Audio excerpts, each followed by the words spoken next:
Okay, today we're going to look at the ambiguous case for law of sines. There's a triangle that you sometimes have with law of sines given certain sides, and it does not, it could have one answer, it could have two answers, it could have no answers depending on what sides they give you.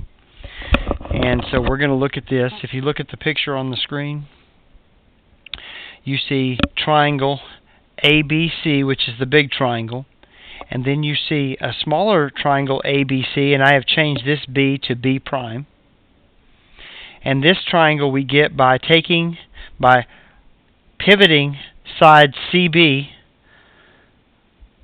on at point C, and we move this over to here, so we know that both of these have a length of A. So here's what we have. We've got B is congruent to itself, and we've got the two A's are congruent, and so we have side, and then we've got this angle that's congruent to itself. So we've got B congruent to itself, and we've got these congruent to itself. Well, here's the problem. We've got angle side, which we learned in geometry does not prove two triangles are congruent, and this is the reason why it proves it, because I've got angle side, and I've got two triangles. One of them fits inside the other, and I am talking about A prime, or ACB prime, this little triangle, fits inside ACB. And so if we were to use law of sines on this to find, say, angle B, there would be two answers for angle B. There would be this angle B right here, and then there would be this angle B over here, and they're not going to be the same. But if we look at them, we know that triangle B prime CB is isosceles because we have the two. We constructed it that way. So that means that these two angles are going to be congruent. Well, we know these two angles, and I'll call them angle 1 and angle 2. And I'll go ahead and call this angle 3. We know angle 1 and 2 add to 180. The measure of angle 1 plus the measure of angle 2 is 180, and that is because they are a linear pair. Linear pairs add to 180. They make a line. Okay? But we know that angle 2 is congruent to angle 3 because we have an isosceles triangle. That's the isosceles triangle theorem. And if that's true, then that means that the measure of angle 1 plus the measure of angle 3 will also equal 180 because angle 2 and 3 are congruent. And that's a little definition of congruence and a little substitution.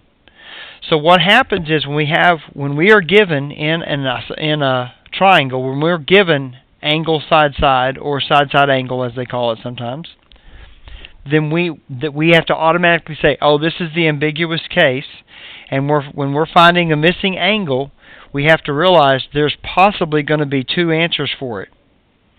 There's this angle, and then if we subtract this angle from 180, we get angle 1. So angle 3 the measure of angle 3 could be one answer, and then if 180 minus the measure of angle 3 could be the other answer if it works out, and I'll explain what that means as we work some examples. So let's go to the next page. Alright, so you'll notice the given information in this example is we have angle, then we have side, then we have side. And we're looking for this missing angle here. Alright, so I'm going to go ahead and start working it. I just have to realize, oh, this is the ambiguous case. I'm going to start working it, and I will put a variable here. I'm going to call this theta. So I'll say the sine of 35 over 45, because it's the sine of the angle over the side across from it, is equal to the sine of theta over 23. Okay, now I'm going to cross multiply.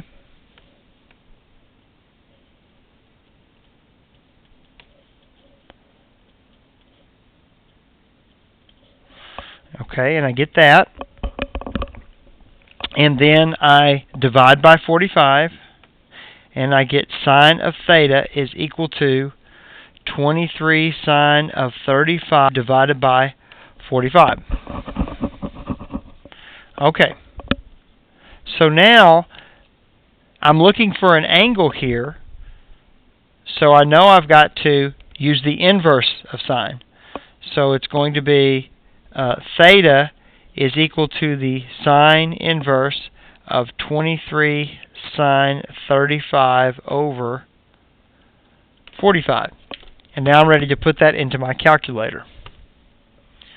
Okay, so I'm going to go trig and sine, the inverse of sine, and then control divide gives me a fraction. 23 trig sine 35. These are in degrees, so make sure you're in degrees. Divided by 45. And I get 17.047.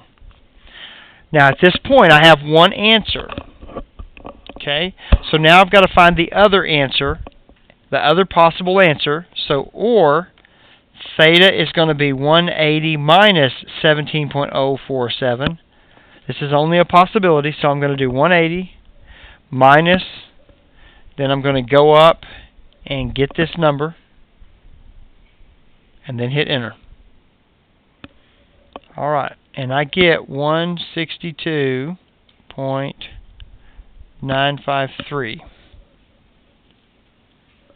So it's 162.953. Okay.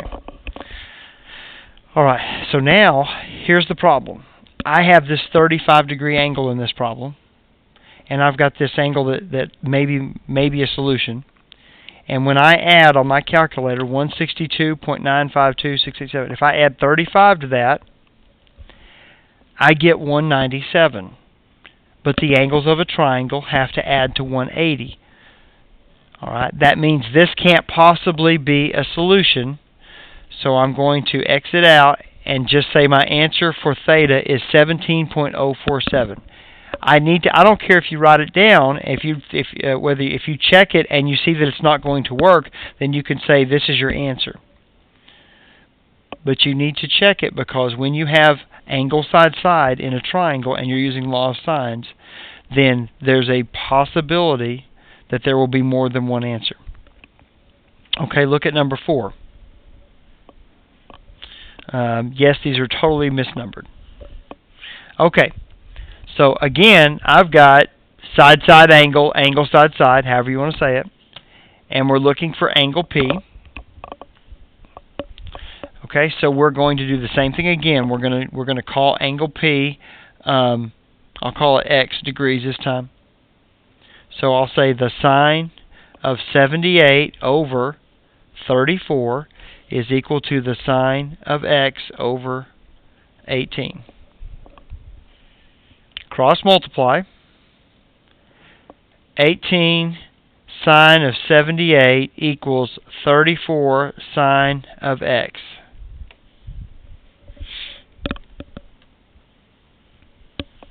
And then we divide by 34. And then we have to take the inverse. So X is going to be the inverse of sine. And we take the inverse because we are looking for an angle. Every time we're looking for an angle, we take an inverse. Okay, so it's going to be all of this, 18 sine of 78 over 34. So we type this into the calculator. Trig, inverse sine, control divide, 18 trig sine 78 over 34, and I get 31.188. Alright, now that's one possible answer. And the other possible answer would be, or we subtract that answer from 180, so X could equal 180 minus 34.188. So I'll do 180 minus, and then go up and grab that number, highlight it, and push enter, and enter. And I get 148. So I have to check this again. I've got 148 and I've got 78. So I'm going to add the 78 to this. Whoops. plus 78, and I get 226. That can't happen. So again, this solution doesn't work because when I add it to the angle that I already have given in the problem, it's over 180, and the angles have to add to 180, so that won't possibly work. So it's just something we have to check, and sometimes it'll be there and sometimes it won't. Okay. Alright, it says in triangle RST, S, now little s is going to be, there it is, little s is going to be across from big S, so this is 42. Little t is across from big T, so this is 29. And we have a 63-degree angle here. So again, we have angle side side, if you will. And we're trying to find angle T, so I'll put a theta there again. So I will start with the sine of 63 over 42 is equal to the sine of theta over 29. So we get 29 sine of 63 equals 42 sine of theta. Divide by 42, and that cancels out over here. And then I get theta equals the inverse of sine of 29 sine of 63 over 42. Now we're ready to put that in the calculator. So trig sine inverse, control divide, 29 trig sine 63 over 42. And I get 37.968. 37.968.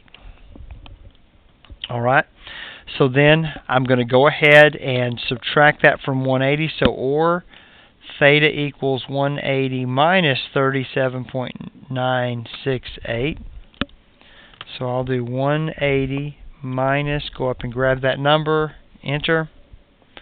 So I'm getting 142.032. But again, when I add that to, I've got a 63-degree angle right here. So for theta to be 142, I'll add plus 142.032. And I'm at 284. Can't happen. So I'm going to do this again. I'm going to mark it out. You need to check it, though, because when it works, it's a correct. You could possibly have two triangles that have the same side and the same side and the same angle. All right. In triangle PQR, PQ is 9, QR is 13, and angle P is 47.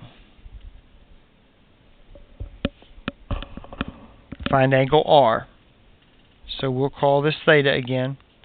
So the sine of 47 over 13 is equal to the sine of theta over 9. Alright, so we get 9 sine of 47 when we cross multiply equals 13 sine of theta. Divide by 13, cancels over here, and theta is going to be the inverse of sine of 9 sine 47 over 13.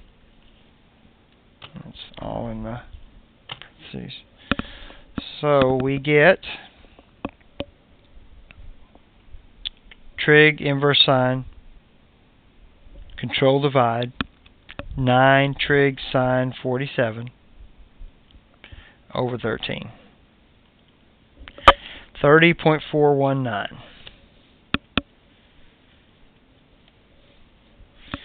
And we're going to have the same situation.